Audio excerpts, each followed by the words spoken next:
Si no, empezaremos, pues, eh, algunos de ustedes yo les mandé a leer el caso clínico y vamos discutiendo, si no, ¿no? Sí, doctor, yo puedo empezar la lectura del caso. Ya, ¿cuál es tu nombre? Perdón, para ir anotando tus... Ya, empieza, no hay problema. Sí, soy Valentín de Terán. Voy a compartir pantalla también. Ya, Entonces, ya se logra visualizar, ¿cierto? Sí, se ve tu pantalla. Ya. Muy bien, chicos, buenas noches, compañeros todos. Doctor, voy a empezar con la lectura del caso clínico correspondiente a este día. Eh, un hombre de 60 años con antecedentes médicos de enfermedad de síndrome isquémico en las arterias coronarias, o sea, un SICA tuvo las arterias coronarias obstruidas, por lo tanto requirió stent de estas arterias en cuatro de sus vasos. También presenta antecedentes de hipertensión, hiperlipidemia, nefrolitiasis y cirrosis, que fue relacionada al consumo excesivo de alcohol, eh, además de que fue considerado candidato a trasplante de hígado, después de varias complicaciones debido a episodios de encefalopatía hepática y hemorragias esofágicas por varices. eh, fue referido al Hospital Almenara. A ver, chicos, ¿alguien tiene algo que comentar al respecto de estos antecedentes? De la edad del señor, de la operación que se le hizo y bueno, el posterior decisión del trasplante de hígado. Pueden levantar su mano. Ya, muy bien. Primero, mi compañero eh, Diego Romaní. Sí, buenas noches. Bueno, sería un paciente que viene con bastantes comorbilidades ya de entrada, tanto hepáticas como cardíacas. Ya, muy bien. Tenemos comorbilidades cardíacas, hepáticas. A ver si Leonardo Rubén.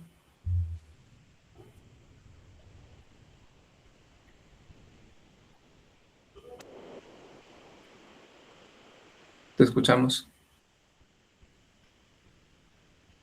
No, no se te escucha tu audio, Leonardo. No sé si soy yo.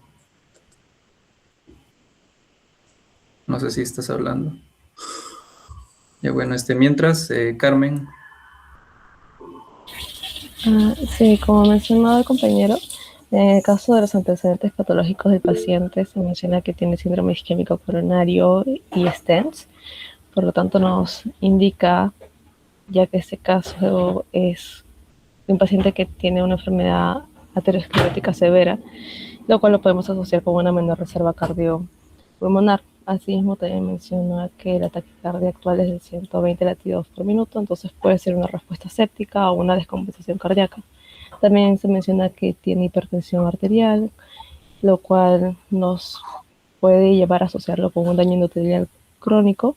También tiene hiperlipidemia, lo cual refuerza lo que ya se mencionó de la aterosclerosis sistémica. Y por último, también menciona que tiene nefrolitiasis, que ya, bueno, sería uno de los últimos antecedentes patológicos a mencionar. Ya, muy bien. Entonces, sí, tenemos, parecer características de un síndrome metabólico, ¿no? Y un problema crónico de larga data, ¿no? Que se ve reflejado en un problema, posiblemente aterosclerótico, ¿no? En relación con la edad del paciente también. Y bueno, la utilización del procedimiento ¿no? Ahora, mi compañero David. Bien, bueno, hablando de la hipertensión y la hiperlipidemia, podemos acercarnos a que el paciente, pues, ya por su edad y todo, puede presentar un síndrome metabólico, ¿no? Aunque faltarían algunos indicadores más, ¿no? A tener en cuenta como la circunferencia de cintura, etcétera. Pero bueno, y bueno, creo que es bastante a resaltar que su grado de hepatopatía ya era bastante severo, ¿no? Debido a que ya pues llegó a desarrollar incluso varices esofágicas, ¿no? Que llegaron a ser hemorragias pues posteriormente. Ya, eso es. Ya, muy bien, gracias, David. Y bueno, un último comentario ya para pasar a la siguiente parte, compañero Javier. Gracias, Valentino. Buenas noches, doctor. Buenas noches, chicos. Bueno, ya para no hacerlo largo, mm, el antecedente patológico que más me llama la atención en este caso y que te lo resaltan es el de la cirrosis, abuso constante de alcohol, e incluso ya está bien descompensada con insuficiencia hepática, hipertensión portal, cefalopatía hepática y hemorragias esofágicas. Así que, bueno, ya leyendo todo el caso, eso va a ser importante a tener en cuenta dentro de los antecedentes patológicos. Así que deberíamos seguir leyendo el caso para ver cómo esto va a repercutir. Ya está bien, gracias Javier. Chicos, si quieren no bajen su mano para que participen en el siguiente párrafo que vamos a analizar. Muy bien, ahora, luego de ello, de que el paciente se vio referido al Hospital Almenara, se le sometió a un trasplante de hígado de donante vivo utilizando el injerto del lóbulo hepático derecho donado por su hijo. Recibió un régimen de supresión que incluyó sirolimus, micofenolato y prednisona, además de valganciclovir y trimetoprim, sulfametoxazol, que incluyeron parte de la terapia profiláctica. No se observaron complicaciones perioperatorias y en el posoperatorio, en el 10º día, el paciente notó disnea leve y tos no productiva, la cual posteriormente se volvió productiva. Su evolución postoperatoria se complicó por colangitis secundaria a estenosis biliar que requirió colangiografía transhepática percutánea y dilatación biliar. Además, en el 12º día postoperatorio se le agregó una sensación de alza térmica que le condicionó a escalofríos. El estudio de su colangitis incluyó una tomografía computarizada abdominal que de manera incidental demostró un denso infiltrado pulmonar del lóbulo medio derecho. También desarrolló insuficiencia renal aguda, pero no requirió terapia de reemplazo renal. Muy bien, chicos. Ahora, ¿quién quiere opinar sobre esta parte primero? Ya, muy bien, compañera Lady Neira.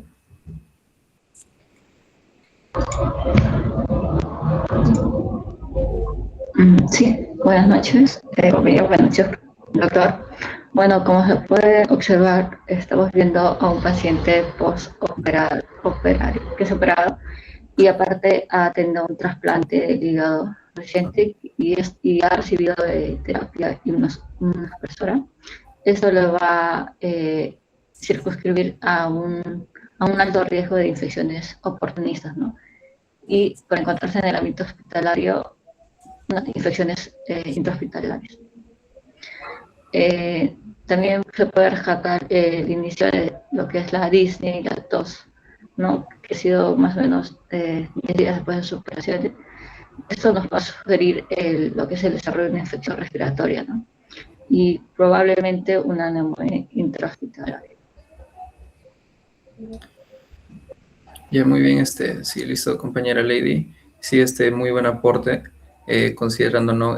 Posteriormente a las 48 horas de hospitalización, ¿no? Como una posible neumonía intrahospitalaria, ¿no? Ahora quiero opinar nuestra compañera Yasmín.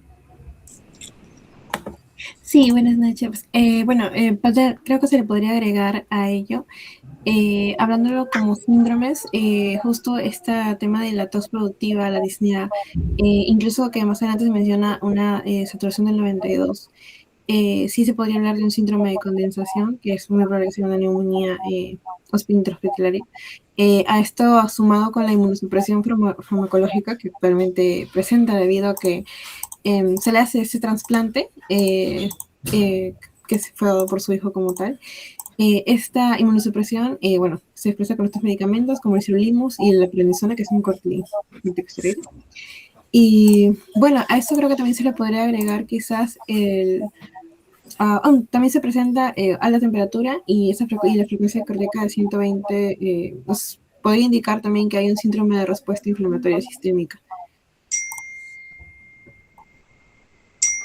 Muy bien, gracias, Yasmín. Es cierto, los datos cardinales clínicos que nos dan es la tos y también la sensación de alza térmica que habría que confirmar, ¿no? Mediante el examen físico para ver si es una fiebre, ¿no? Y va a orientarnos bastante a un caso de neumonía, ¿no? Y también, las pruebas de la tomografía, ¿no? Que nos va a orientar también a ello. A ver, compañero David. Ok, bueno, con este párrafo, porque como aún no llegamos al examen físico, no podemos hablar todavía de esos datos. Yo creo que lo principal que tenemos que tener en cuenta es que en todo paciente inmunosuprimido, para recalcarlo, en este caso con sirolimus, micofenolato y prednisona, el sirolimus, por ejemplo, nos puede dar un tipo de neumonitis, el cual pues se puede relacionar con la tos no productiva que tuvo al inicio, ¿no? Pero bueno, posteriormente ya se volvió productiva, entonces lo podríamos descartar por ese lado. El micofenolato y, bueno, la prednisona son otros dos inmunosupresores que, bueno, se van por otras vías. Por ejemplo, el micofenolato es principalmente mielosupresor, ¿no? Entonces también trabaja a nivel de bueno, la médula ósea principalmente, y la prednisona a nivel de las interleucinas. Después la valganciclovir y el trimethoprim sulfametosazol. El valganciclovir es muy importante porque, bueno, es una vía de profilaxis principal en contra el citomegalovirus, para evitar, pues, justamente una infección a causa de esta. Y bueno, estaba leyendo un poco de eso y vendría a ser la principal causa de infección y, bueno, muerte en trasplantados de hígado, ¿no? El citomegalovirus. Entonces es muy importante. Después creo que eso sería lo principal en este párrafo, porque, bueno, señalar que también hay dos focos infecciosos en realidad aparentemente, ¿no? Porque después se tiene que confirmar, uno en el pulmón, en el lóbulo medio derecho, y también, pues, debido a esta colangitis secundaria a estenosis biliar, ¿no? Bueno, eso principalmente. Ya, muchas gracias, David. Cierto, identificar los focos infecciosos en el tiempo es muy importante, ¿no? Para el caso también. Y bueno, a ver, compañero Alejandro también quería opinar sobre esta parte. Sí. Bueno, quería comentar, sumado a la inmunodepresión que se da por los medicamentos, también hay que tomar en cuenta que el paciente era un paciente que abusaba del alcohol, también es un factor de riesgo para la inmunosupresión. Y como lo mencionó mi compañero David, podría ser un foco de infección, la estenosis biliar, debido a la acumulación de bilis, y que puede ser parte de un foco de cultivo para diversas bacterias, sobre todo oportunistas, y también el procedimiento al que fue realizado al paciente, que como todo procedimiento invasivo puede ser generante de un foco infeccioso que posteriormente pudo haber viajado a la sangre y generar una reacción inflamatoria. Ok, gracias, compañero Alejandro. Bueno, chicos, una última opinión para esta parte, compañero Rafael. Sí, buenas noches a todos. Con respecto a lo último que se menciona, que dice que se desarrolló, ¿no?, una insuficiencia renal aguda, ¿no? Esto posiblemente sería, ¿no?, por una posible, ¿no?, sepsis, ¿no?, ya que esto genera una vasodilatación y por ende una disminución, ¿no?, de la perfusión renal, ¿no? Esto posiblemente sea provocado quizá por los inmunosupresores, ¿no?, que ha recibido el paciente, ¿no?, por lo cual ya esto generaría una posible daño tubular, y ya en este caso se disminuiría la filtración glomerular y ya por ende ya una acumulación de productos nitrogenados, ¿no? Esto también sumado y apoyado también, ¿no?, por la colangitis, ¿no?, que se ha desarrollado el paciente, ¿no?, el cual podría ser un agravante, ¿no? Y bueno, eso sería todo. Ok, muchas gracias, compañero Rafael. Es cierto, hay que tener en cuenta el dato de la insuficiencia renal aguda, ¿no?, y las posibles dos causas, tanto por una infección, una influencia nefrotóxica de los fármacos, así como también un posible cuadro de sepsis, ¿no? Debido a una vasodilatación, si es que hubiera una bacteriemia, ¿no?, que hubiera sido derivada de este problema, ¿no? A ver, ahora vamos a ver el examen físico. Chicos, no bajen sus manos para que puedan participar en esta parte también. En el examen físico, su temperatura era de 38.5 grados, la frecuencia cardíaca era de 120, la frecuencia respiratoria de 24, presión arterial 140/80 y saturación de oxígeno 92% en 3 litros mediante cánula nasal. El peso era de 75 gramos con una altura de 1,80 m, y el paciente estaba alerta, orientado y sudaba visiblemente. El cuello no mostraba elevación de pulsaciones venosas yugulares y su boca mostraba membranas mucosas húmedas. El examen pulmonar, el murmullo vesicular estaba disminuido en las bases, predominantemente en el emitórax derecho, crépitos y subcrépitas en el mismo lado. El examen cardíaco reveló un ritmo de taquicardia regular con una frecuencia cardíaca de 120, sin soplos, sin roces ni galopes. El examen abdominal, en la palpación y la percusión del hígado, se encontraba de 3 a 4 centímetros del reborde costal y los ruidos hidroaéreos se encontraban conservados. Genito urinario, PPL negativo, PRU negativo, y el examen neurológico orientado en tiempo, espacio y persona, no déficit motor y no déficit meningios, ¿no? Además, las extremidades no tenían edema y pulsos distales iguales bilateralmente, y el examen cutáneo mostró piel diaforética sin erupciones ni lesiones. Muy bien, chicos, por orden, ¿alguien quiere comentar? A ver, primero, nuestra compañera Elizabeth, ¿no? Sí, sí, justamente con los datos del examen pulmonar son fundamentales debido a esta presencia del murmullo vesicular disminuido, nos está indicando un, un proceso de consolidación, entonces está entrando menos aire debido a que a los alvéolos están siendo ocupados por otras sustancias como pus, líquidos o células inflamatorias. Y aparte los crépitos y subcrépitos encontrados. Entonces ya estábamos hablando también, como mencionaron, ya un síndrome de consolidación. Ok, gracias, compañero, ¿no? Es cierto. También vale la pena mencionar que están localizados en un solo lóbulo, ¿no? Estos hallazgos. A ver, compañero Steven. Bueno, sí, buenas noches, doctor y compañeros. Coincido con lo que mencionó nuestra compañera, ¿no? Todos estos hallazgos en el examen clínico, tanto, por ejemplo, el murmullo vesicular disminuido, los crépitos y subcrépitos, y también agregar lo que es el estudio de imágenes anterior, ¿no? Lo que se había encontrado en la tomografía computarizada. Entonces, eso pues nos hace confirmar el síndrome consolidativo como diagnóstico sindrómico, y en cuanto al un posible diagnóstico etiológico también nos orienta a lo que es la neumonía, ¿no? Tanto por la temperatura, también la frecuencia cardíaca, la frecuencia respiratoria, ¿no? La temperatura está en fiebre por los 38.5, la frecuencia cardíaca en taquicardia, ya que está en 120, y en cuanto a la frecuencia respiratoria también, ¿no? En una taquipnea. Y también la saturación de oxígeno, que no es habitual que esté en 92%, estando con 3 litros en cánula nasal, ¿no? Lo cual nos indicaría que pues ya está disminuyendo como tal la función, en este caso pulmonar. Entonces sería pues el diagnóstico sindrómico, síndrome consolidativo, de posible etiología neumonía. Muy bien, gracias, compañero Steven. Vamos a colocarlo también al momento de nombrar los síndromes. Beckham. Sí, ¿qué tal? Buenas noches.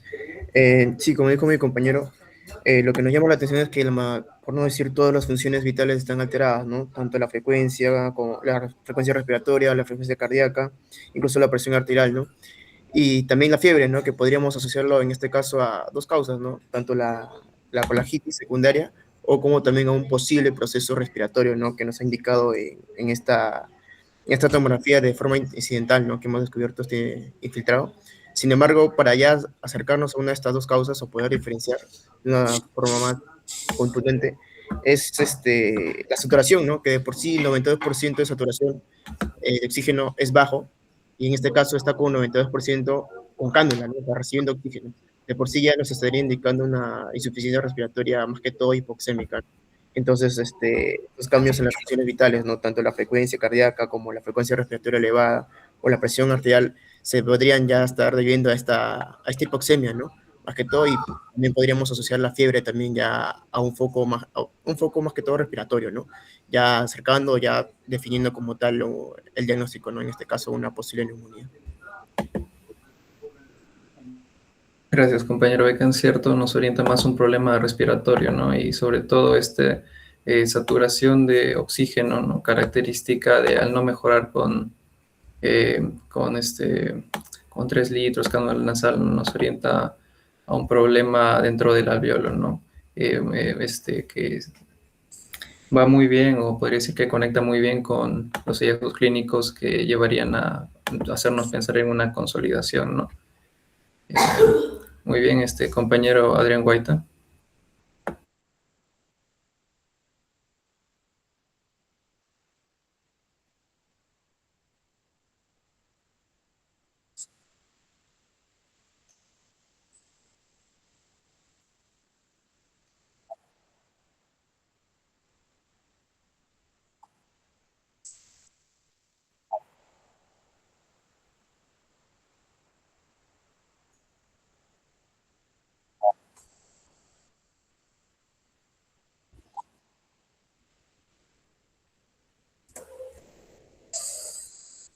Gracias, Guaita. A ver, Vito. Sí, bueno, añadiendo a lo que dicen mis compañeros, es importante mencionar que en el examen urinario nos indica que los puntos ureteral y los lumbares se encuentran negativos, lo cual nos indican que la infección no es de origen de foco urinario. De la misma manera, en el examen neurológico eh, no indican un signo meningio positivo, lo cual nos obliga a enfocarnos netamente en lo que es el foco pulmonar y el biliar.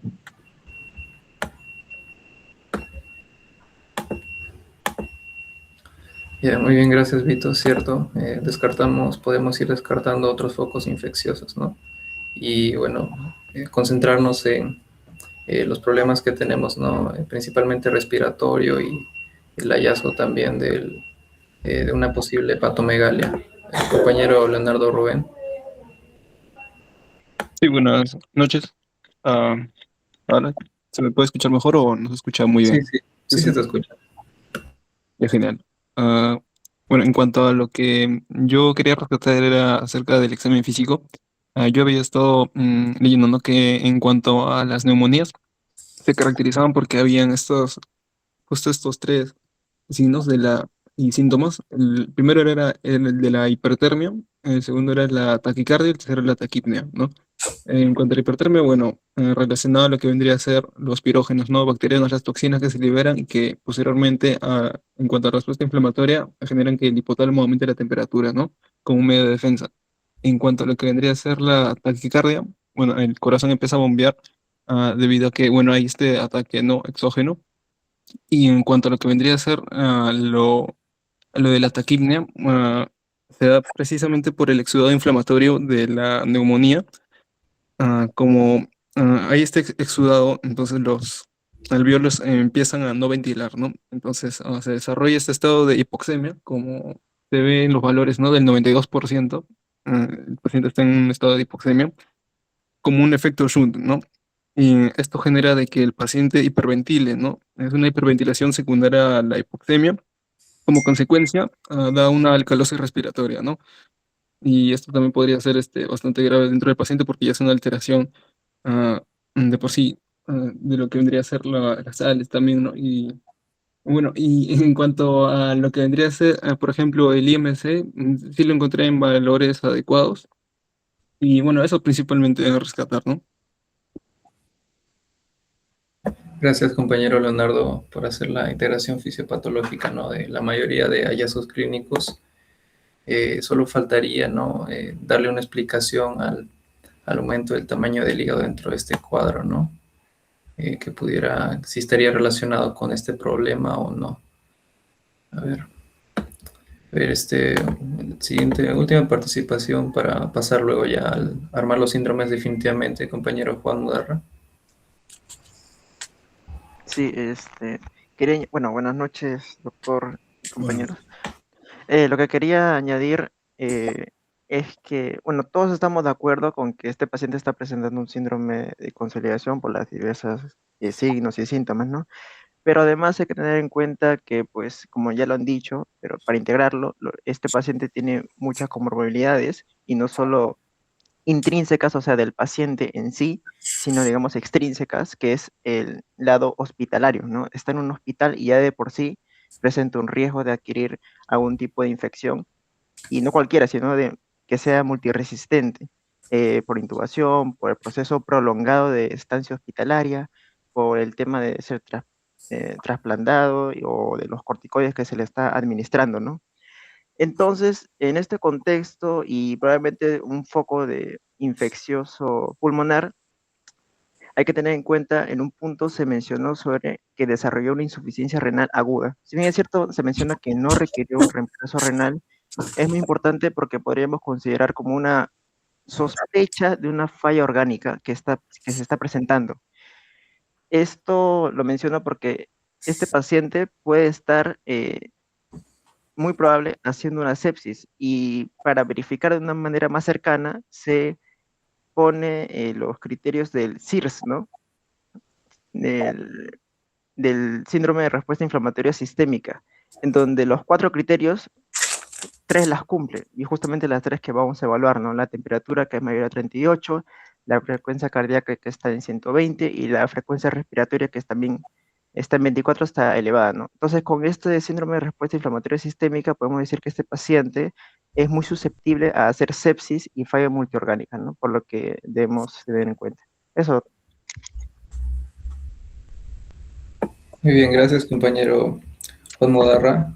Ya estaríamos también teniendo explicación, ¿no?, definitiva de la falla renal aguda, ¿no?, insuficiencia renal aguda, y también fundamentado, ¿no?, en los criterios para el SIRS. Ahora vamos a hacer la recapitulación de síndromes y problemas del caso clínico.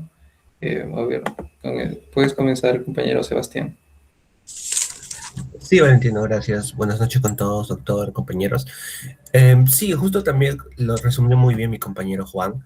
Yo creo que los 3 focos acá principales que nos tenemos que ceñir es, primero, pues el síndrome febril que está manifestando el paciente, luego el síndrome séptico, que por los criterios que mencionó, que es compatible con una sepsis en un probable contexto infeccioso, y tampoco no olvidar que el paciente está inmunocomprometido, porque él ha estado expuesto a un trasplante hepático, ha tenido inmunosupresores, así que está muy susceptible a infecciones un poco graves. Así que, tomando en cuenta que es un trasplantado hepático, que está inmunosuprimido y tiene una sospecha de sepsis con un doble foco, que sería el pulmón y la vía biliar, ya podríamos, primero yo creo que tendríamos que confirmar al 100% con un estudio de imágenes lo del pulmón, ¿no? O sea, que se está teniendo la neumonía. Y luego ya un tratamiento empírico inmediato, ¿no? Más que nada una cobertura inicial. Creo que se podría dar algo que comúnmente se dice un pipetazo. Y bueno, ya un caso un poco más, si se complica aún más, se podría dar un meropenem, ¿no? También considera la vancomicina. Pero creo que esos puntos son quizás los sindrómicos más principales que se tendrían que tener en cuenta.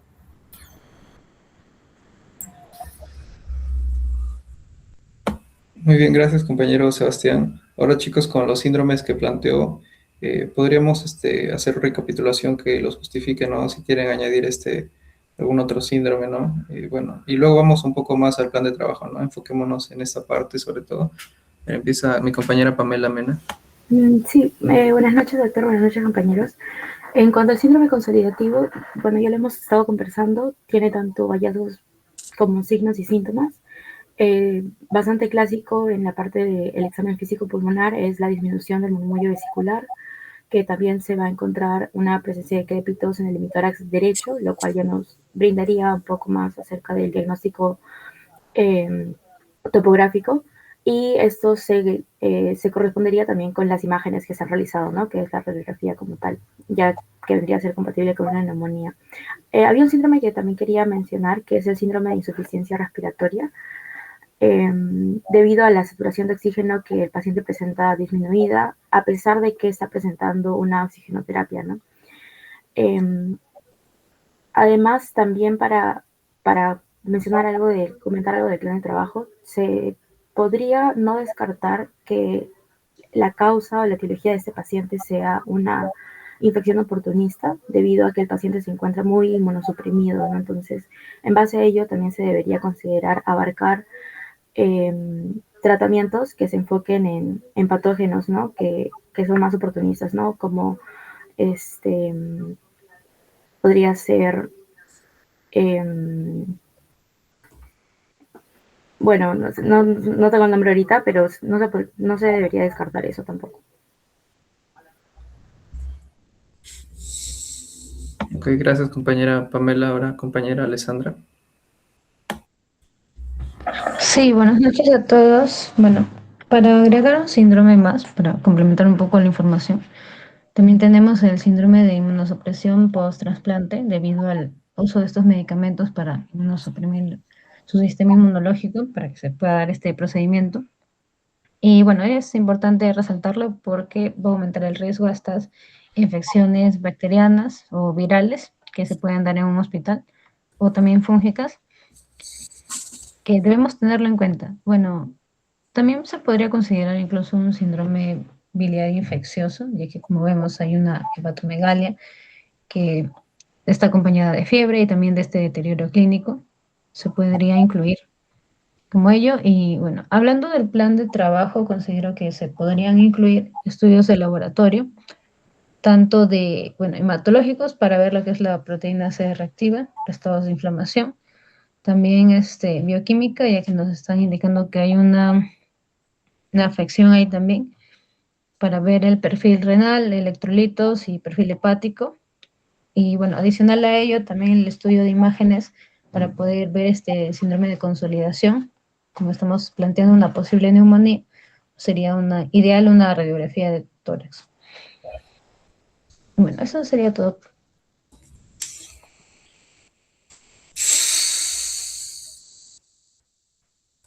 Muy bien, gracias Ale. León, Junior León. Sí, ¿se me escucha? Sí, se te escucha. Para agregar otro de los síndromes que también de los cuales he hablado, es básicamente porque el paciente se le realizó un trasplante, entonces también otro síndrome que podríamos plantear allí, justamente lo menciona, ¿no? El caso clínico sería el síndrome colangítico, ¿no? El cual pues podría derivarse justamente del que tiene por la colangitis post-trasplante que presenta, ¿no? Y también se menciona también que hay una sensibilidad, bueno, sobre todo por el proceso invasivo que se le ha realizado al paciente. Y sumado obviamente a la fiebre que presenta este síndrome agregaría. Perdón, compañero, no se te escuchó muy claro. El síndrome, ¿qué síndrome mencionaste? Colangítico. Por el antecedente que presenta el paciente. Está un poquito tranca de escuchar. Puedes escribirlo para... ¿Me escuchas? Sí, se te escucha, pero un poco con mucha interferencia. En el chat ponlos.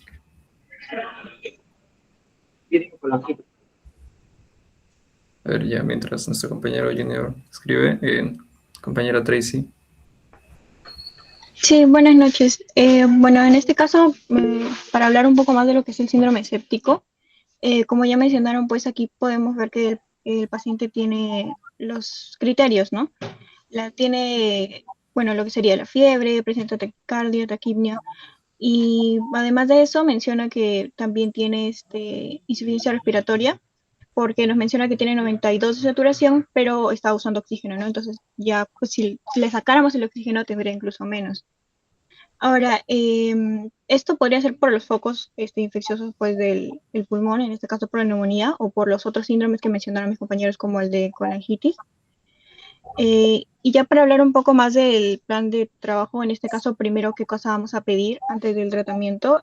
Podríamos primero pedir pues, un hemograma, ¿no? Para ir viendo cómo va el paciente antes de que realicemos el tratamiento y luego ver cómo mejora. Y un punto importante que estaba investigando acerca de esto, parte del hemograma, es que en estos casos de sepsis que en el pacientes con inmunosupresión, los leucocitos no van a aumentar, justamente porque estos fármacos que nosotros les damos, los fármacos que se le da para la inmunosupresión, lo que hacen es que evitan que estos leucocitos aumenten, ¿no? Entonces, si nosotros no vemos esto en nuestro hemograma, algunos podrían como que pensar en otra cosa en el diagnóstico, pero este es un punto que tenemos que tener en cuenta, ¿no? En estos pacientes con inmunosupresión.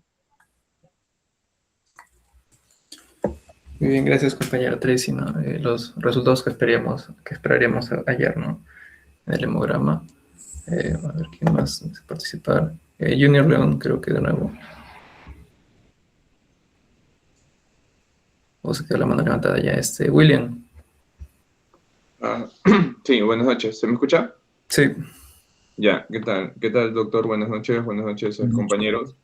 Bueno, yo lo que quería agregar es, creo que los síndromes ya lo han dicho la gran mayoría. Tal vez al inicio, ¿no? Como habla que tiene pues alguna enfermedad, síndrome de isquémico coronario, ¿no? Pero eso ya es crónico, ¿no? No estaría dentro de la enfermedad actual, ¿no? Que tiene.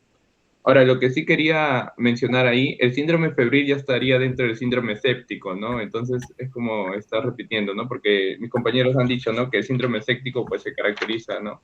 Por la fiebre, taquicardia, taquipnia. Entonces está dentro, ¿no?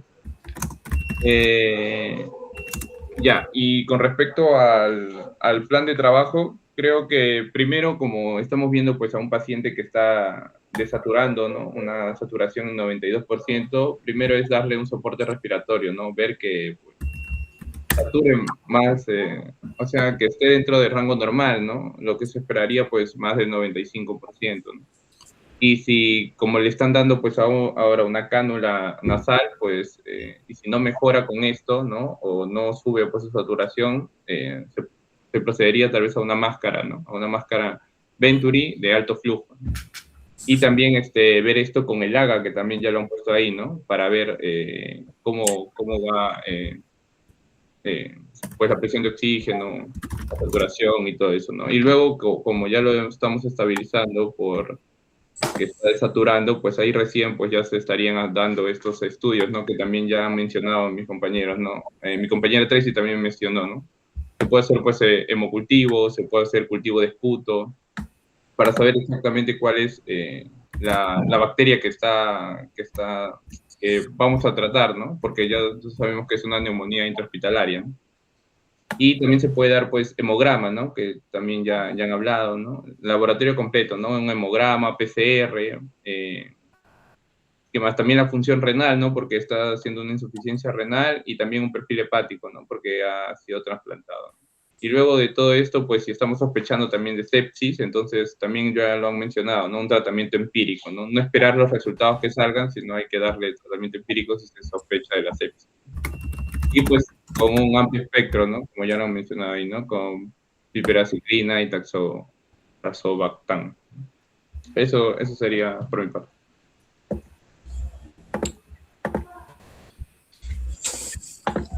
Muy bien, gracias, William. Bueno, ahora quería participar nuestro compañero David. Sí, ok, como ya hemos tocado bastante los síndromes y también algunas cosas del plan de trabajo, sería como mejor dar algunos datos puntuales, ¿no? Por ejemplo, en el caso de la sepsis, antes habíamos mencionado que posiblemente podría ser un shock séptico, sin embargo, si nos remitimos a los criterios del QSOFA, pues no cumple con esos criterios, ¿no? Entonces podríamos descartar el shock séptico como la causa de esta ira que, bueno, que se pensó al inicio, ¿no? Después, hablando del síndrome de insuficiencia respiratoria, bueno, podríamos precisar que es insuficiencia respiratoria tipo 1. Y después, bueno, hablando de, como el paciente está inmunosuprimido, podríamos tener más en cuenta, como mencionó mi compañera Pamela, pues neumonías causadas por patógenos oportunistas o neumonías causadas por patógenos nosocomiales propiamente dichos, ¿no? Como por ejemplo pseudomonas, estafilococos, etcétera, ¿no? Sin embargo, también no podríamos descartar del todo, recordemos que en pacientes inmunocomprometidos, las infecciones fúngicas también son relevantes, ¿no? Entonces, también tendríamos que tener al menos algo en cuenta a algún tipo de, por ejemplo, aspergilosis. Y bueno, por último, algunos datitos de los exámenes a pedir. Como ya se mencionó, pues un hemograma, creo que eso ya todos tenemos pensado que va de cajón. Sin embargo, y me pareció curioso leerlo también, a veces se toma la procalcitonina para poder diferenciar, pues si esta fiebre que se tiene vendría a ser a causa, por ejemplo, de una afectación por el sirolimus, que es el fármaco de inmunosupresión que se le dio al inicio, o por propiamente, pues, el patógeno en sí, ¿no?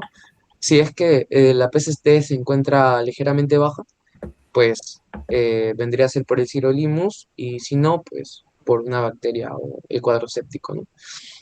Y bueno, dentro de los sistemas auxiliares, no sé si nombraron el agua, bueno, sí, es importante para posteriormente utilizar el PAFI, que es la relación pues, de presión de oxígeno arterial sobre la fracción de oxígeno, en la cual pues, nos va a servir para ver los niveles reales que tiene de oxigenación el paciente, ¿no? Y para poder pues, determinar los litros que se le tiene que dar, ¿no? A través de una Majara Venturi, etcétera, ¿no? Que son de alto flujo. Bueno, esos serían algunos datitos. Nada más. Muy bien, gracias, David. Es cierto, tendremos que tener los datos para poder iniciar la terapia, la oxigenoterapia, ¿no? Muy bien, ahora voy a dar prioridad a los compañeros que todavía no han participado. Compañero Rodrigo Cusicanqui. Sí, ¿qué tal? Buenas noches, compañeros. Buenas noches, doctor. En este caso yo quería agregar en el plan de trabajo el manejo de uno de los focos que había mencionado previamente y que tal vez no se ha mencionado nuevamente debido a que nos hemos centrado bastante en la parte respiratoria, ¿no? Que es el manejo de la colangitis que mencionan, ¿no? En este caso podríamos, bueno, hasta demostrar lo contrario, ¿no? Con los diversos estudios, cultivos, ¿no? Que ya han mencionado que se van a realizar. Podemos decir que este foco también podría ser importante, ¿no? Para contribuir al síndrome séptico, ¿no? Febril, también nefrótico, ¿no? Que está, de insuficiencia renal, ¿no? Que está teniendo el paciente, ¿no? Entonces habría que manejar esta colangitis, ¿no? Con, por ejemplo, un drenaje biliar, ¿no? Percutáneo, que mencionan que le hicieron, si no estoy mal. Y también enfocar este tratamiento empírico dirigido a microorganismos que pueden ser parte de la flora biliar, ¿no? También optimizar, creo que sí lo he mencionado, lo que viene siendo la inmunosupresión, ¿no? Reducir la prednisona, el sirolimus, si es que este cuadro infeccioso se agrava, ¿no? Y bueno, eso sí, coordinar con el área de trasplante, que es la que le he indicado inicialmente esta inmunosupresión como un tratamiento, ¿no? Y bueno, soporte hemodinámico y renal, ¿no? La ya mencionada insuficiencia renal que está teniendo el paciente, ¿no? Dar fluidos, ¿no? Tal vez colocar un acceso, un catéter venoso central, ¿no? Para tener un acceso más directo, ¿no? A los fluidos. Y en el caso de que se confirmase que sí, en efecto, estamos en un shock séptico, podría ser el uso de vasopresores, ¿no? Así como monitorizar las funciones vitales, ¿no? Las constantes vitales en el paciente constantemente, ¿no? Para poder saber si es que, por ejemplo, hay una baja en la presión arterial, ¿no? O un aumento tal vez de una alza térmica, ¿no? Eso sería todo.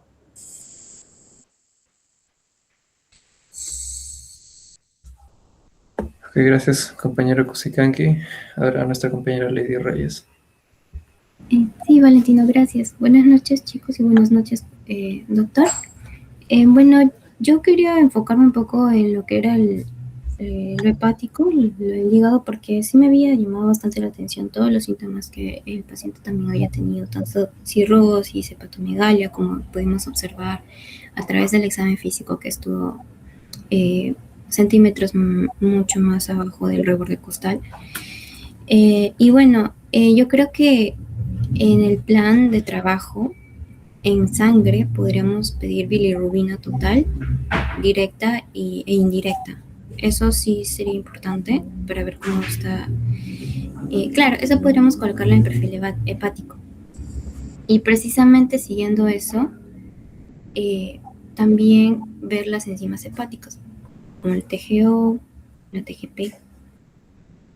Eso también creo yo que sería importante. Y bueno, otra idea más ya para darle oportunidad también a otros chicos que añadan sus ideas sobre los exámenes auxiliares.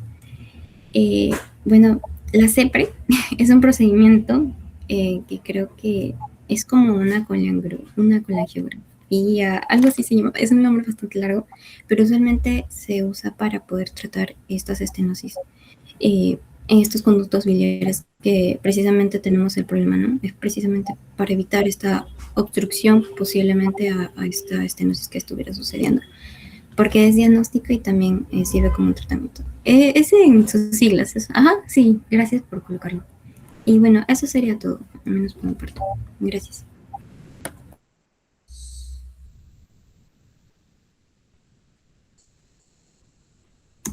Gracias, Lady. Ahora, Sheila. Buenas noches, doctor, buenas noches, compañeros. También para añadir un síndrome, podría ser el síndrome de hipertensión portal, ya que hay varices esofágicas con sangrado y la encefalopatía. Y también en el plan de trabajo, creo que también podríamos descartar lo que vendría a ser un paciente que ha recibido un trasplante hepático, generalmente es susceptible tanto a Aspergillus, Cándida, Cryptococos o virus, por ejemplo el adenovirus, herpes, varicela. Y es importante descartar cada uno de ellos para ver si no es la respuesta sistémica no se debe al tema del trasplante, o como también podemos añadirlo el caso de una neumonía. Para descartar Aspergillus, por ejemplo, hay una prueba que se llama la galactomannan y la beta de glucano sérico. Y para la cándida es más que todo un hemocultivo. Y para el tema de los virus, un PCR viral.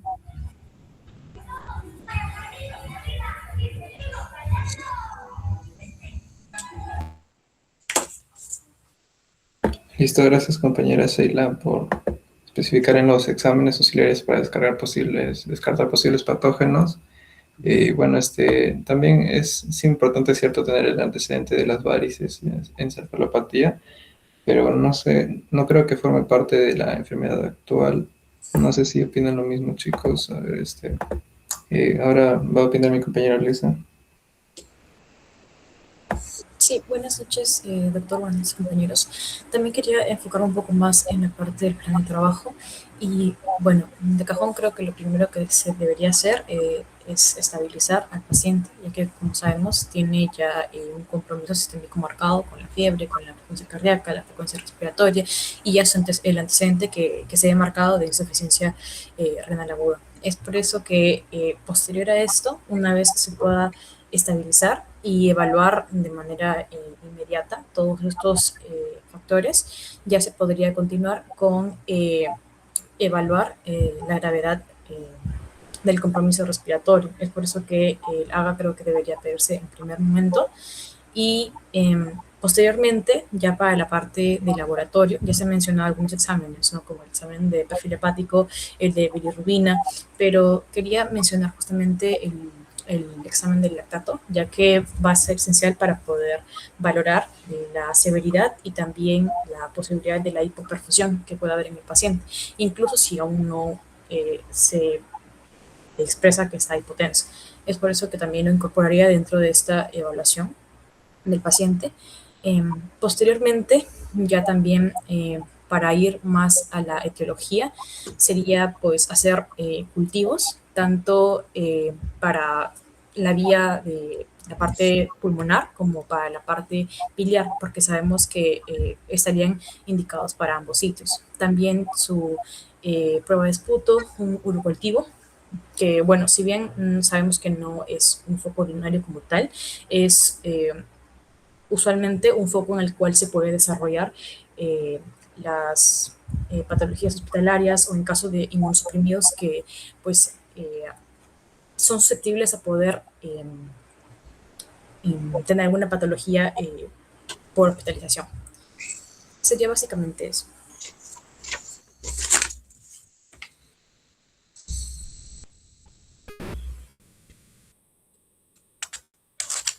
No, perdón, listo, gracias compañera Lisa. Ahora Yasmin. Sí, bien, en realidad quisiera hablar más que nada, sí se mencionó bastante el cultivo de esputo, pero algo que acaba de mencionar también mi compañera Lisa, y lo cual quería hablar es sobre el cultivo de biliar, el cultivo biliar, debido a que, o sea, nos explican que el paciente ha tenido bastantes procedimientos invasivos, ¿no? Entonces, si bien lo más, digamos, el estándar es piperacilina con tazobactam, podrían también ser sospechoso, debido a estos múltiples procedimientos invasivos, que haya bacterias productoras de beta-lactamasas, entonces, bueno, de amplio espectro, ¿no? En cuyo caso, por ello es que si se hiciera el cultivo de biliar, podría descartarse esa posibilidad o confirmarse. Esto podría ser incluso con la misma PTC que le hicieron al paciente, va a ir a través de ella extraerse, y de ser positiva, podríamos recetarle en todo caso un carbapenémicos, ¿no? Con un meropenem, por ejemplo. Bueno, eso principalmente es lo que quería agregar. Más que nada. Ah, y también una revisión, estuve leyendo que el Sirolimus suele tener una capacidad bastante nefrotóxica, entonces sería bueno también medir la cantidad o el nivel de Sirolimus que tiene en la sangre para evitar que bueno, haga más daño al riñón, ya que actualmente tiene una insuficiencia renal aguda bastante grave. Ok, gracias, Yasmin. Cierto, de evaluar la causa de la ira, ¿no? Como tal, sí, es necesario hacer el cultivo biliar, quizás si es que llegamos a encontrar dentro del cultivo hemático hallazgos similares, podríamos ajustar el medicamento, ¿no? Para que cubra también el espectro de estos gérmenes, ¿no? Sobre todo gram negativos, ¿no? Si es que los halláramos. A ver, ahora, compañeros que todavía no han participado. Compañera Brenda. Sí, buenas noches, compañeros. Ya que, como han ido hablando mis compañeros, básicamente nos estamos inclinando hacia una sospecha de sepsis. Mencionaron los criterios del CIR y también mencionaron los criterios del QSOFA. Sin embargo, quería recalcar que actualmente la escala o la herramienta estándar que se usa en los hospitales es la escala de SOAP para poder determinar sepsis, en donde se va a evaluar lo que es la respiración, la coagulación, el hígado, el corazón, el cerebro y riñones, y poder evaluar específicamente estos. Para determinar una sepsis sería necesario pedir los siguientes exámenes auxiliares. En este caso, se han ido mencionando, pero exclusivamente para eso sería la gasometría arterial, lo que es el conteo de las plaquetas, específicamente también la bilirrubina total, lo que es la creatinina, que han puesto perfil renal, pero específicamente aquí es la creatinina, y también lo que es la escala del glucósico para el cerebro. Y ya con eso se podría pasar recién a un tratamiento. Eso es todo.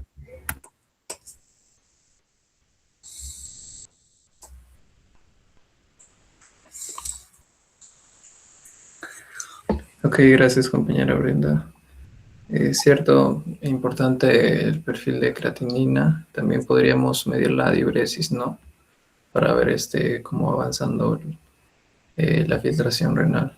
A ver, el compañero José María. ¿Qué tal, compañero? Buenas noches. Buenas noches, doctor. También creo que es importante, sí se me escucha, ¿verdad? También creo que es importante pedir y tener un seguimiento de la radiografía de tórax del paciente, ¿no? ¿Por qué? Porque ha presentado un infiltrado pulmonar. Entonces nos va a permitir hacer un mejor seguimiento y tener controles. También se podría adicionar una ecografía Doppler hepática, que nos va a también ayudar a evaluar el flujo de la arteria hepática, las venas portas, las vías biliares, ¿no? Ya que el paciente ha tenido un trasplante, y así nos ayuda también a descartar trombosis, estenosis. También creo que es importante en la parte del monitoreo el balance hídrico del paciente, porque el paciente es un paciente que ha tenido insuficiencia renal, tiene insuficiencia renal aguda, y aparte de eso también riesgo cardíaco, ¿no? Eso sería todo, gracias.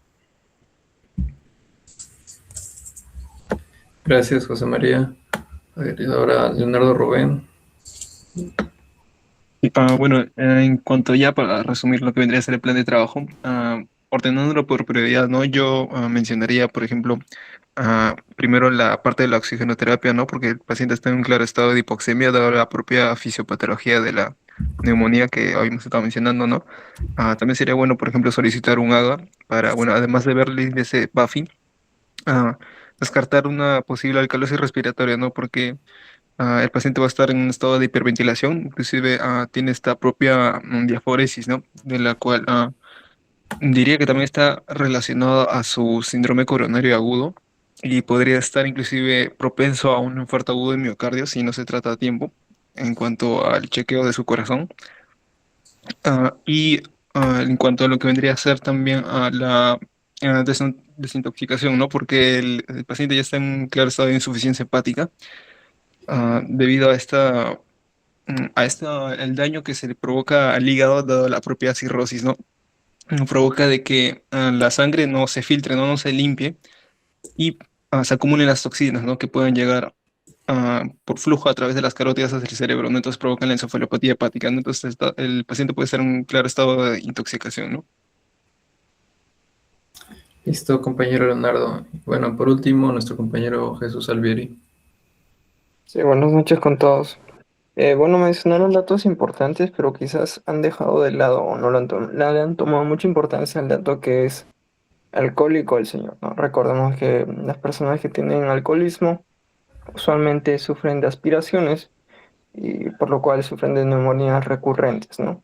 Además, otro planteamiento que tenía era o era a causa de la infección intrahospitalaria o por la cercanía de la operación y el trasplante, quizás haya un contagio directo con el pulmón y se haya ocasionado una bacteriemia o, como ya mencioné, las aspiraciones, ¿no?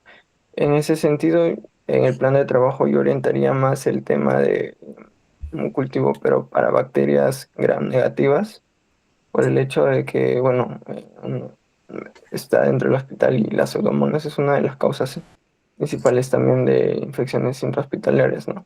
Y por el tema de que sufre aspiraciones recurrentes, no se menciona, pero es una persona alcohólica, probablemente sí haya sufrido aspiraciones y ocasiona daño pulmonar, ¿no? Que también evaluarían con un examen de radiografía. Bueno, eso sería todo por mi parte. Gracias, Jesús. Sí, es cierto tener en cuenta la posible etiología, ¿no? Podría ser por aspiración, ¿no? Y bueno, también considerar que de ser el caso, vendrían a ser agentes anaerobios, ¿no? Y estos podrían formar un absceso, ¿no? Que bueno, vendría a presentarse esto, ¿no? Esperaríamos encontrar ello, ¿no? Si fuera por aspiración. Y también podría suceder una neumonía por contigüidad, ¿no? Como lo mencionaste. Sin embargo, no es tan común, ¿no?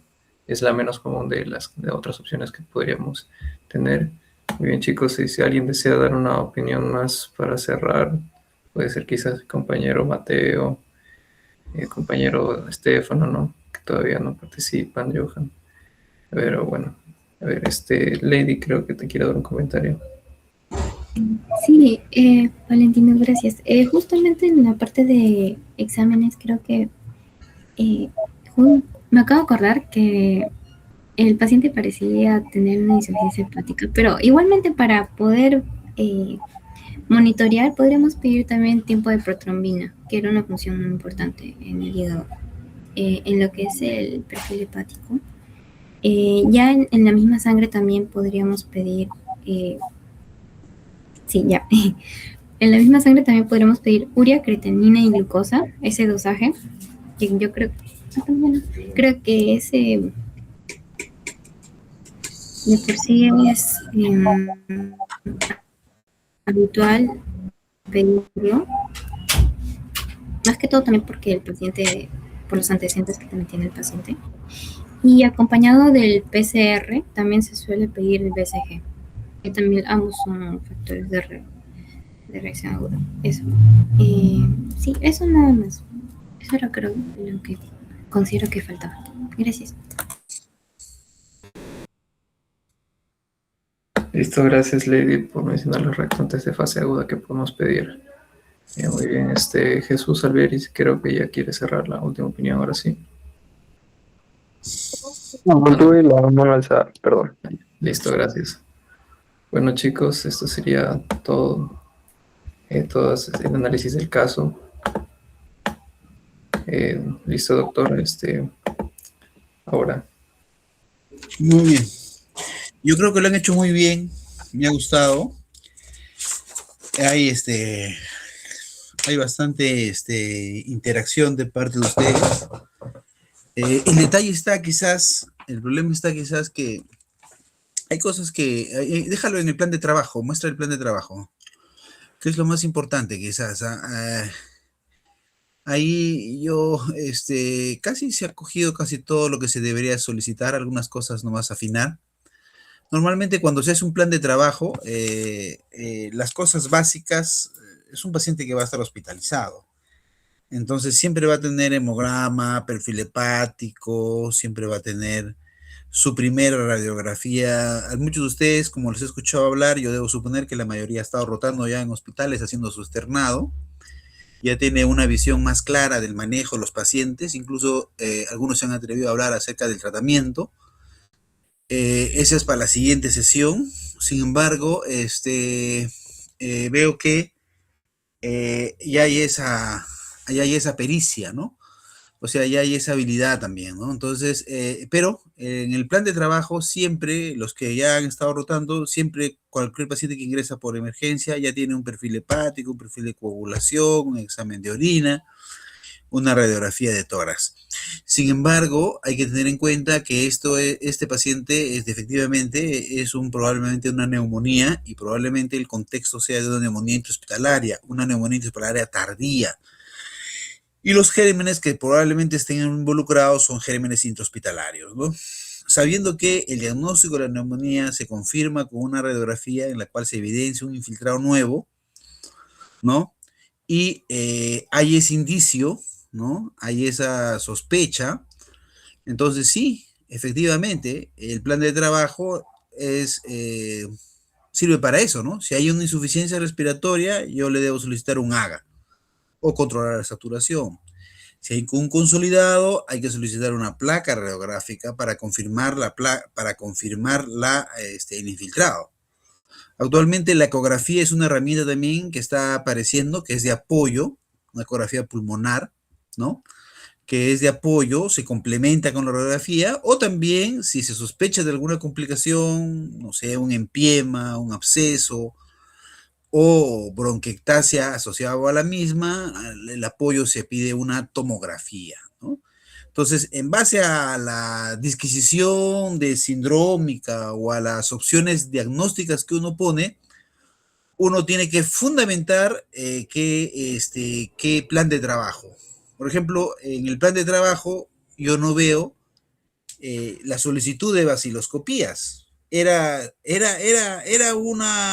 un paciente sintomático respiratorio, hago la pregunta, era un paciente sintomático respiratorio, tenía la definición de sintomático respiratorio, entonces si yo encuentro esta definición de sintomático respiratorio, entonces mi plan de trabajo es solicitar baciloscopía, ¿no? Sabiendo que puede ser una opción, dependiendo de qué disquisición diagnóstica tengo, planteo mi plan de trabajo. Entonces, si estoy pensando en una neumonía, ¿no? Entonces, y ya tengo, y la forma como yo puedo corroborar que es una neumonía es, efectivamente, como la mayoría de ustedes ha planteado, es identificar el agente, ¿no? Identificar el agente etiológico, saber qué prueba de resistencia tiene este germen. Si es una intrahospitalaria, hay que pensar que puede ser un XDR, un MDR, ¿no? Entonces hay que solicitar no solamente cultivo, ¿no? Sino también la sensibilidad, ¿no? Que pueda tener este germen que vamos a aislar. Como muchos de ustedes han aislado, es un paciente inmunosuprimido, hay que pensar una gama de posibilidades, ¿no? Perfil vírico, PCR, para identificar influenza, virus de respuesta sincitial, SARS-CoV-1, SARS-CoV-2, es un paciente que es, en este caso, valioso, trasplantado. Hay que pensar en una serie de virus Hay que pensar también en hongos oportunistas, como algunos dijeron, pero miren su plan de prueba de trabajo. ¿En dónde voy a encontrar, no sé si más abajo está, dónde voy a encontrar el aspergillus? Algunos pusieron galactomanano, muy bien, en sangre, pero hubiera sido más interesante que de repente, sí está, el galactomanano. Hay que pedir hemocultivos, hay que pedir urocultivos, no solamente gran en esputo, sino también hay que pedir broncofibroscopía, hay que hacerle un lavado bronquialveolar para solicitar todo. Cuando hacemos un lavado bronquialveolar en estos pacientes, es mejor el lavado bronquialveolar que el BAL, que el aspirado bronquial, que es mejor el catéter telescopiado, es mejor la biopsia de la zona donde está la condensación. Me refiero a que es más específica incluso la posibilidad de identificar el germen. Cuando uno hace un plan de trabajo, ya hay muchas guías, llámese la americana, la europea, la británica, incluso la misma LAT que tienen acerca de neumonías intrahospitalarias y neumonías adquiridas en la comunidad, en la que uno evalúa costo, efectividad, riesgo, beneficio, ¿no? Entonces, en las cuales uno dice, esta medida no es muy costo efectiva, no se justifica realizar a todas las neumonías porque no es muy costo efectiva, ¿no? Por ejemplo, les digo que pedir un gran en esputo, pedir un urocultivo, un hemocultivo, una broncofibroscopía, una neumonía adquirida en la comunidad, no se justifica. Simplemente lo diagnosticas, lo tratas y le mandas a su casa. Es una neumonía adquirida en la comunidad leve o con un CUR menos de 1, 0, ¿no? O un PORFI menos 70. Entonces ese paciente le mandas a su casa nada más, sin necesidad de solicitar tantas cosas. Entonces, para un paciente que va a ser hospitalizado, que va a ir a una unidad de cuidados intermedios, o está haciendo una neumonía adquirida en la comunidad severa, o es una neumonía intrahospitalaria, hay que solicitarle de todo. De todo, sabemos cuál es la razón, ¿no? Estos pacientes van a fallecer, su mortalidad es muy alta. Entonces, al tener un paciente, probablemente van a llegar a la unidad de cuidados intensivos y este paciente es muy particular, es un paciente inmunosuprimido, donde la gama de posibilidades se amplía. El dar un antibiótico en este paciente, uno tiene que tener el criterio, de las pruebas de sensibilidad que tiene esa unidad. O sea, si es una unidad de cuidados intermedios, una de cuidados intensivos, ya se tiene estipulado qué germen es el que más se encuentra en ese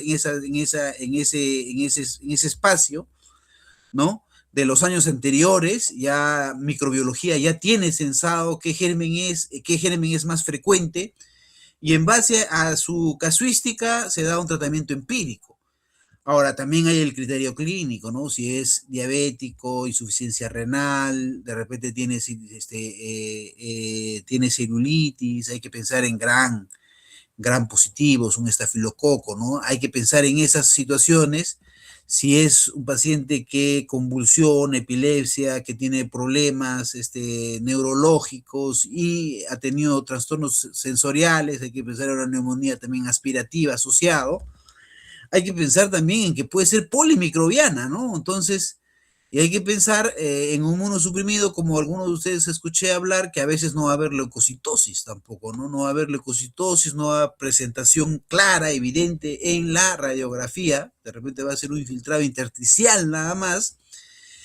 Y hay que pensar en esos gérmenes raros, citomegalovirus, por ejemplo, ¿cómo voy a descartar si es una citomegalovirus? ¿Cómo voy a descartar si es un Epstein-Barr? ¿Cómo voy a descartar que si es, no sé, si es una influenza, si es un COVID? No tengo una solicitud en el plan de trabajo, ¿no? Entonces eso quizás enfocar, ¿no? Enfocar el plan de trabajo, ustedes lo tienen que tener más claro en función de la patología que ustedes piensan, ¿no?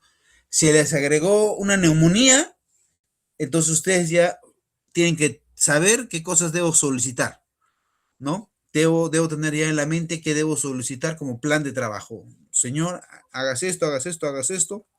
Le vamos a programar a una broncofiloscopía lo más pronto posible. Lógicamente, esta definición, algunos lo han nombrado, pienso que ustedes tienen que tenerlo claro: neumonía diagnosticada, neumonía tratada. Eso sí es un axioma médico, ¿no? Si uno piensa que es una neumonía, RP, no van a poner nada, ¿no? Paracetamol, no, RP, antibiótico. Hay que colocar un antibiótico. Pero estás contra la corriente porque a medida que utilices el antibiótico puede ser que la sensibilidad para aislar al germen sea más remota. Entonces hay que acelerar las pruebas, la solicitud de las pruebas microbiológicas para poder aislar el germen, ¿no? Entonces, por ahí va la cosa, ¿no? Por ahí va la cosa, por ahí va la idea de actuar prontamente, ¿no? Y hay que tener en cuenta que en lo que se refiere a neumonías intrahospitalarios, son 3 días, ¿no? Son 3 días que se evalúa. Se le da un esquema empírico, se prefiere siempre el esquema individualizado, para eso están las pruebas microbiológicas que uno tiene que solicitar. O sea, te sientes más cómodo si has identificado un germen, estás dando la cobertura de acuerdo a la prueba de sensibilidad que has encontrado en esa cepa, ¿no? Y evalúas el esquema que vienes dando en función de 3 días de esquema que le das, ¿no? Si en 3 días no ha mejorado, no ha disminuido el PCR, hay un criterio que nosotros evaluamos a los que tienen el CPIS, el CIPS, ¿no? En la cual de alguna manera tratamos nosotros de estandarizar cómo va yendo el paciente, cómo va el paciente, ¿no?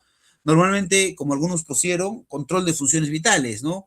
¿Cómo va la frecuencia respiratoria? ¿Cómo va la temperatura? ¿Cómo van las secreciones? Entonces nosotros, doctor, a mí me parece que tengo que evaluar en función de la frecuencia cardíaca. A mí me parece que tengo que evaluar en función de la somnolencia, de la conciencia del paciente. Entonces, en base a eso, se ha evaluado, se ha creado una forma de monitorizar, ¿no? Que está en todas las guías de neumonía intrahospitalaria, el CPIS, el índice de severidad de neumonía, que básicamente evalúan la temperatura, ¿no? La secreción, el cultivo, evalúan la mejora radiográfica que pueda presentar. Entonces, de manera estandarizada, ¿no? Entonces, uno evalúa al paciente y dice, y no se me ocurre, ¿no? No se me ocurre, como anteriormente dije el ejemplo, la conciencia, doctor, me interesa mucho. No, a mí lo que se ha visto en un procesos infecciosos, la temperatura y las secreciones, ¿no? Es típico de un proceso infeccioso y eso hay que monitorizar. Si tenía temperatura y no está haciendo fiebre y hay un puntaje que se le da, ¿no? Normalmente cuando el CPIS sale más de 6 es una neumonía, ¿no? Sale 8, 10 es una neumonía cantada, ¿no? También tiene que ver con que se aisló el gran, los cultivos que se le tienen que ver con eso, ¿no? Entonces, si tú ves que tu CPIS va descendiendo, si tú ves que tu procalcitonina va descendiendo, tu PCR, tu hemograma que pudo haber tenido o no pudo haber tenido leucocitosis va descendiendo, o tuvo una leucopenia, ¿no? Y ahora está normal. Entonces uno tiene que pensar que en base a esto, ¿no? Uno evalúa que el paciente está yendo bien, ¿no? Está disminuyendo su requerimiento oxigenatorio, su PAFI va aumentando, su gradiente también va disminuyendo. Entonces uno evalúa en función de esto y uno dice, sí, estamos con la cobertura antibiótica correcta, ¿no?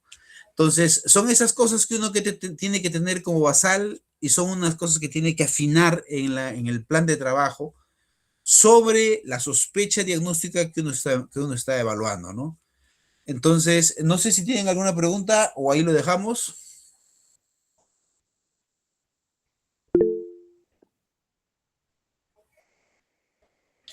Sí, compañera Ley. Sí, doctor. Mencionaron que el CPIS, ¿eso es para, en el caso de neumonías asociadas a ventilación mecánica, doctor, o así de forma general? Sí, claro, es una manera de evaluar. No, en realidad una neumonía hospitalaria. Lady Neira, Es para Sí, el sí. neumonía intrahospitalaria. Claro, Ah, ok. en las intrahospitalarias hay un subgrupo que está asociado a las neumonías asociadas a ventilador. Entonces, de forma global. Entonces.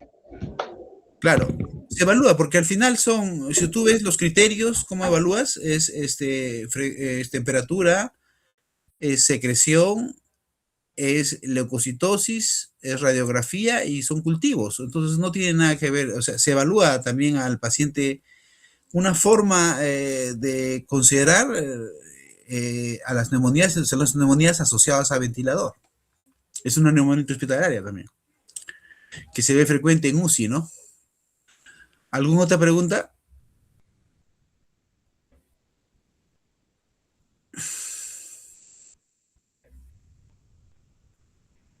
Parece que no hay más preguntas, doctor, todo claro. Ya, muy bien. Esperemos que eso también haya hecho en las clases. No, a ver si mañana me toca hacer un seminario, creo, insuficiencia, creo que me toca fisiología. Sí, doctor. Sí, doctor. A ver si compartimos un banco de preguntas acerca de las neumonías para que ustedes tengan más claro ya, pues, y no, y de paso que les estamos preparando ya para el examen. Listo, doctor. Muchas gracias. Ya, nos estamos viendo entonces.